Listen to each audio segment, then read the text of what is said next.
Welcome to the Finding the Magic podcast, where books come alive. I'm Tricia Copeland, a fiction author and host of this show. If you love books, finding great reads, and hearing about the story behind the story directly from the authors, this is the place for you. Whether you like fantasy, science fiction, dystopian, or romance titles, I think you'll find something to love in my playlist. Listen in to discover something magical about a book or two today.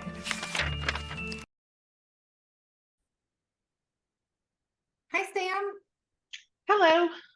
I'm so excited to welcome Sam Beck today. She is a YA fantasy graphic novelist. Did I say that right? Yes. And I looked you up a little bit. So you have maybe 6 or 7 books, right?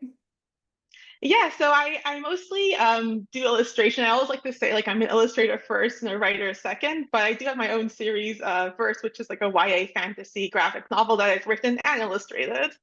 Fun. And that is the Verse series, correct? Yes, yeah. We'll start in. Tell us about the world, the characters, what's going on there. Yeah, so Verse is set in a world where magic is feared and only these monsters known as the Vel know how to use it. That's what Fife, one of the main characters in the books, thinks at least until he meets this girl named Nithya who has mysterious powers, and everything he ever believed is kind of turned on its head. They kind of go off on a journey together to learn more about who this girl Nithya is, why she has these powers, and they kind of, discover what their paths are together. They meet a whole like ensemble of other characters, and yeah, it's a trilogy fantasy series, with the third book coming out in August. Oh, congratulations. That's awesome. The name of the first book is The Broken Half. Is that correct? Yes, yeah, And the second book is The Second Gate. Do you want yeah. to, can you tell us a little bit about the plot of the second book, or does that ruin it? No. So the second book, so the first book kind of ends off on a cliffhanger. There's this character named Branka who is very interested in having magic return to the world, which, some people are into this idea and some people, find it very terrifying because up until this point, kind of all they've known is these, like monsters called the Vel are terrorizing them. Like they're not totally on board with the idea of magic coming back into their lives. But Branka kind of wants it back, and she learns that Nithya can kind of help this happen. So she kidnaps Nithya at the end of book one, and book two kind of starts off with this like big ritual that this character is doing to kind of get magic to come back to the world. But it goes quite wrong quite early on in the book, and this causes a lot of chaos for everyone involved. Um, Throughout book two, our two main characters are seen separated. They kind of have to find their way back to each other, while all this chaos is happening in the background. That sounds really fun. Do you have a copy of your book so that we can see it and see what it looks like? I just moved, so I can actually, if you give me a second, I can go behind my bookshelf and Okay, grab yeah, them. definitely do. I'd love to see, because I looked at the covers and they're amazing. There we go. Just unpacked, so everything is actually on hand. So this is book one, The Broken Half, and then book two. That's beautiful. So each, What does it look like on the inside? Like, I haven't read a lot of graphic novels. It's been a minute since my kids were young and I looked yeah. at So the full color graphic novel. Like I've always been really big into manga and stuff like that. So that's kind of where like the influence for what the characters and stuff look like. It originally ran online. But thankfully it got into print. Yeah, it's been very fun working on it. That is beautiful. And I think I saw a map in the back too. Yeah, it's very funny. Like when I was writing these books, I have like notebooks and notebooks of all this lore and stuff, and there's maps and locations, but like we don't actually learn a whole lot about it, but it's, in my head, I think it's a fun thing to include, even though it's not big on like exposition of of the world. And you said you started as a graphics person. So tell me about that and how your transformation into being an author yourself. Yeah, so I originally went to school for graphic design. When I graduated, I kind of spent 5 or 6 years working, doing a lot of like web design stuff for banks and very, you know, industry stuff like that. I was living with my now husband at the time, and one day I'm like, you know what? Like, I really just want to take a year to focus on doing illustration. It's something I've always loved doing. Did a lot of it in my spare time, and kind of wanted to try my hand at comics as well because I've been a fan of them for a while. So I'm like, okay, I'm gonna leave my job, take a year. If it doesn't work out, I can always find another job in this field, and just get back to it. So I took that chance, and thankfully it worked out. One of my first gigs was with a couple writers in Toronto doing this comic called the Necromancer's Map and Songs for the Dead, which is like another fantasy type comic. And yeah, it kind of just worked from there. Like, I've been extremely lucky in my journey. Obviously, like, I've worked at it, and like I like the illustration, but I think a big part is just like getting my foot in the door that first year, and it kind of snowballing from there. I know, I'm looking at your work and thinking I want to hire you to do my graphic novel. And when you're doing these graphics, do you hand draw things? Or are you drawing them on a computer or a tablet, or how is that coming about? Yeah, so on my original, that comic I just mentioned, Songs for the Dead, I actually drew all the line art by hand with like ink and pen, scanned it in and colored it digitally, which is quite the process. It takes a long time to do. You're left with huge stacks of paper. So now I do everything digitally with like a computer tablet, straight to digital. It's a lot faster. I can like get through things really quickly. I miss doing traditional stuff, but like it's such an easier process having it be digital. Okay, and now I'm remembering because I teamed up with an artist to have a middle grade book illustrated. And so he did like 10 illustrations, and he did it the same way. Like, he drew them all by hand, he scanned them in, and then at the end he was like, oh, this was so hard. I could have done it a different way. Yeah, I want, like, I mean, I'm so impressed when uh comic artists still do everything traditionally, because it's such a labor of love. Like, so much work goes into it. Just like, I mean, for me at least, like, working traditionally, I'm like 10 times as slow. I'm sure if I did it all the time, maybe I'd get faster, but like, I have so much admiration for people who do things traditionally still. But it was just much easier for me to work at like a pace that my publishers prefer doing it digitally. Yeah, I can imagine. I'm always so impressed with people that can actually draw, or I have no artistic like drawing talent, because if I give my cover person like an idea and I'll draw it out for her what I think, and she's always like, what is this? What is this? She's like, no, just don't even try to draw it. No, but you know what? I've worked with writers quite often, and like they'll be trying to explain something to me. I'm like, just draw it out. Even if it's like a stick figure, even if it's a bunch of chicken scratches, it's actually really helpful to me if you have like a complicated kind of layout or cover idea. Even if it looks, indecipherable, it's still actually super helpful. So I mean, I'd appreciate that as an artist. Yeah. Well, now what I do is I go into Canva and I pull pictures of different things and put them That's great together. also. Yeah. So that way you don't have to look at my stick figure drawing. That is so fun. So tell me about the third book in this series. What are we going to see the characters doing? Yeah, so the third book is called The Song. So after book two, all this chaos happens. The world that our characters are living on is on the brink of destruction. Everything is going very badly for everyone.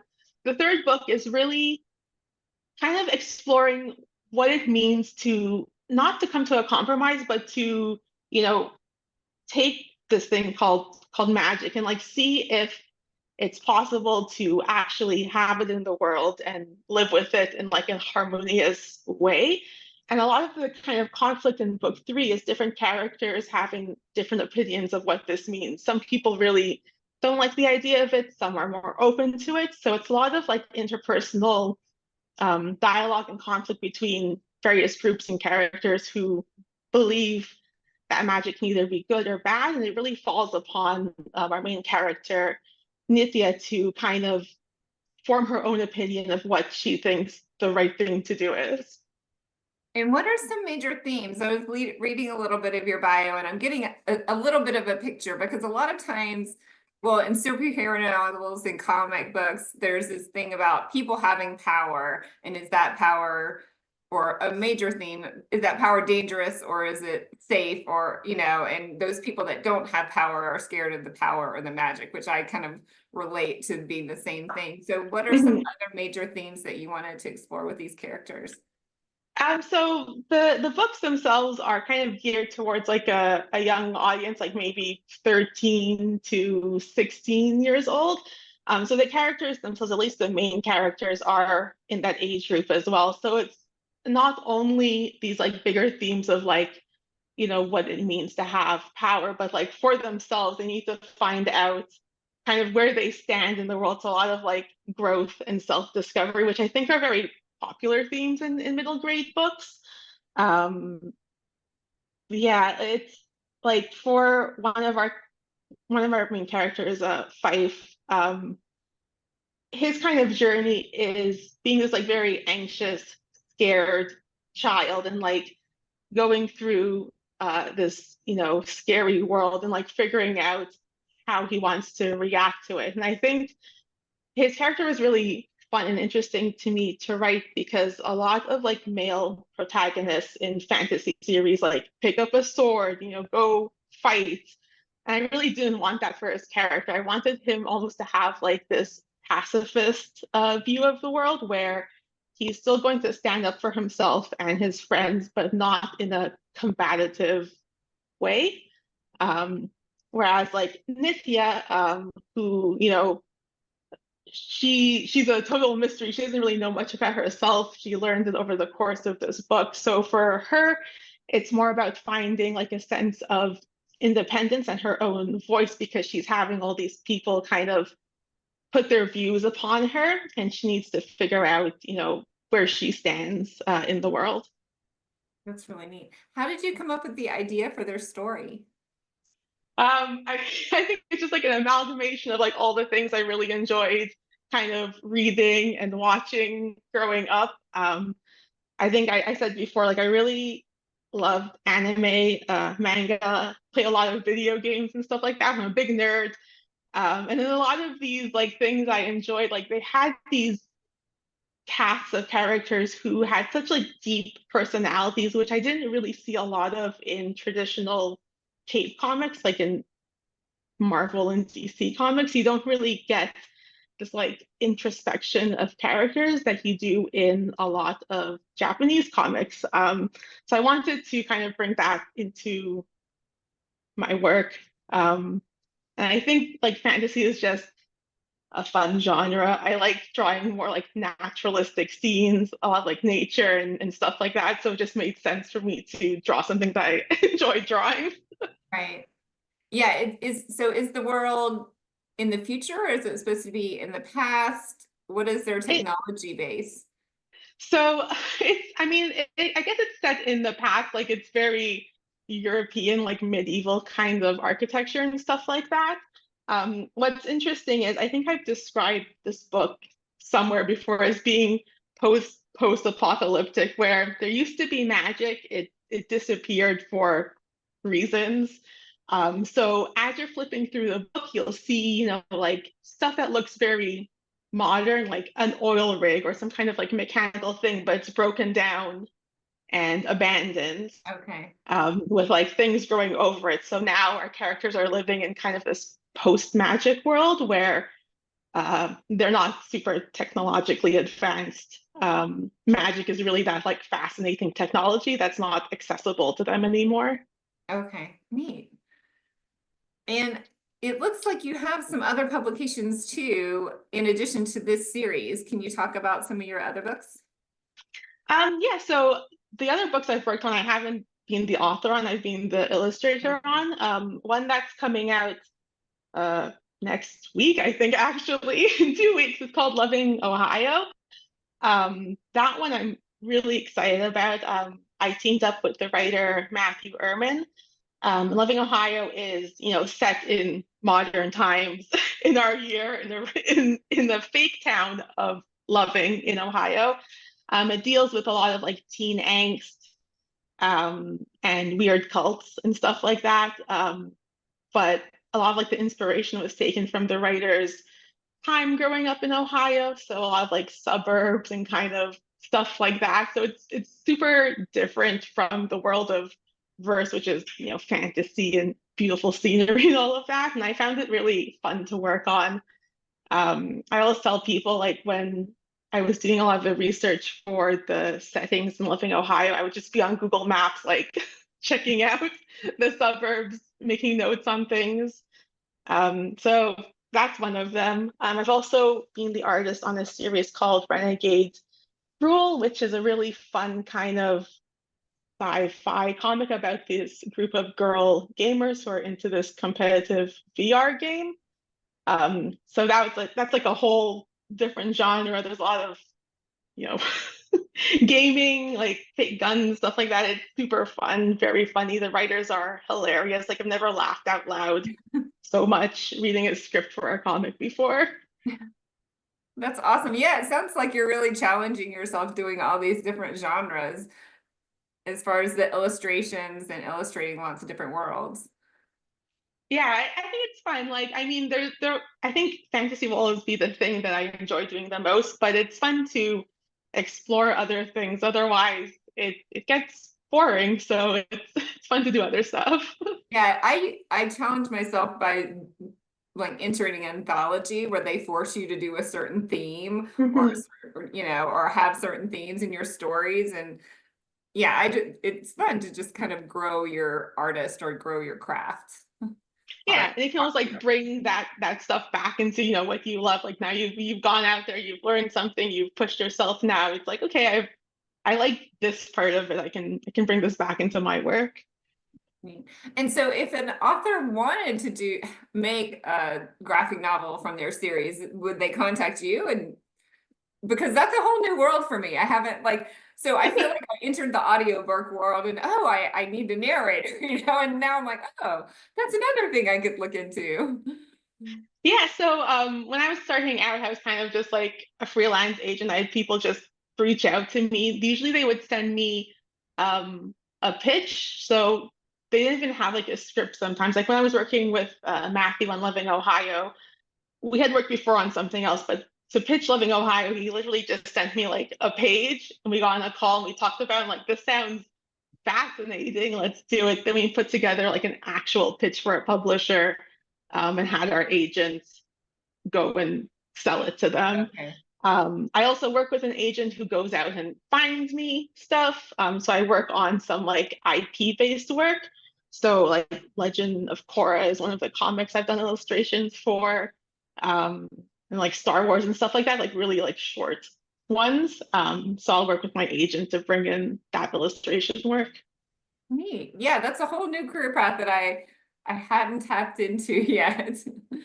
Yeah, I mean, I think for writers, like the majority of like the creator-owned stuff that I've worked with other writers, like they just cold email me with their pitch, and if it sounds cool, then we talk further, kind of see where they want to go with it.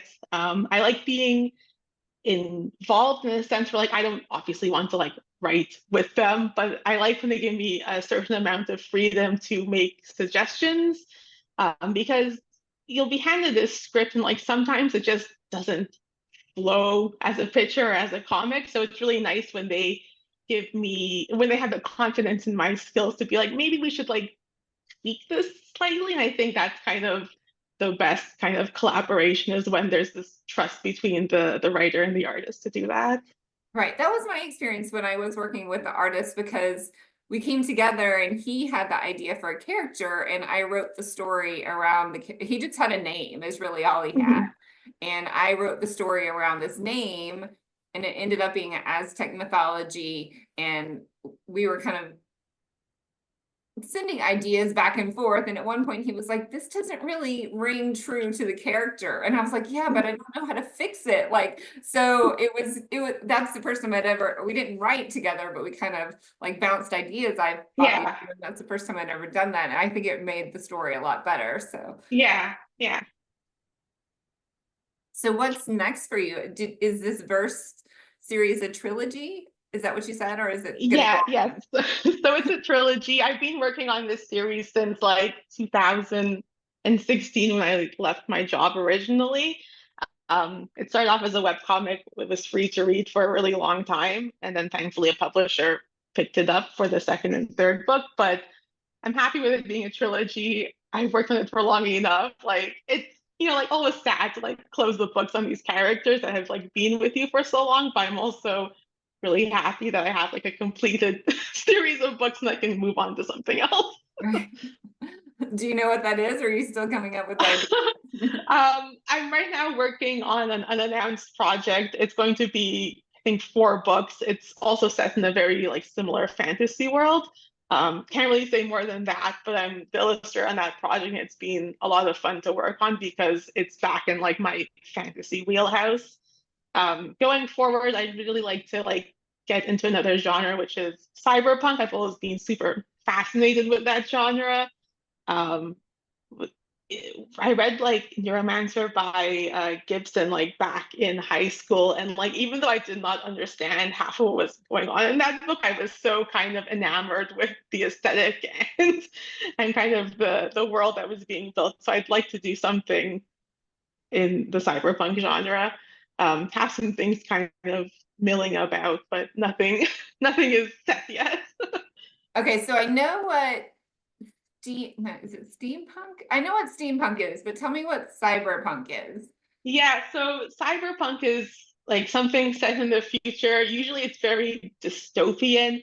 You have a lot of like corporations taking over, you know, the city that people live in. A lot of like AI technology, like implants, a lot of like humans interfacing with technology and machinery, and kind of like what that means in this world when you have corporations that maybe control implants and how people interact with that. It's it's usually quite dark, quite dystopian, but I do like that genre. Okay, so that sounds like definitely more sci-fi-ish then, right? Yes, very sci-fi. Yeah. Okay, fun. Well, this has been so fun. Tell us where we can find you, Sam, and your books. Yeah, so you can find my work at sambeck.ca, and you can find more about Verse and read it online at versecomic.com.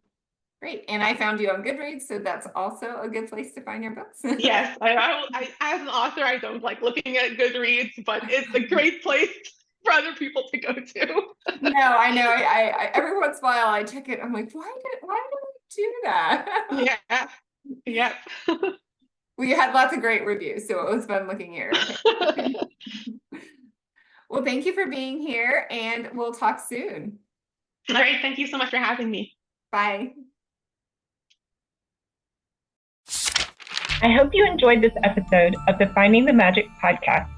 I'm your host, author and podcaster Tricia Copeland, and I love getting behind the scenes. If you like the podcast, make sure to subscribe and stop in each week to discover new authors and books. Thanks for listening, and until next time, keep finding the magic.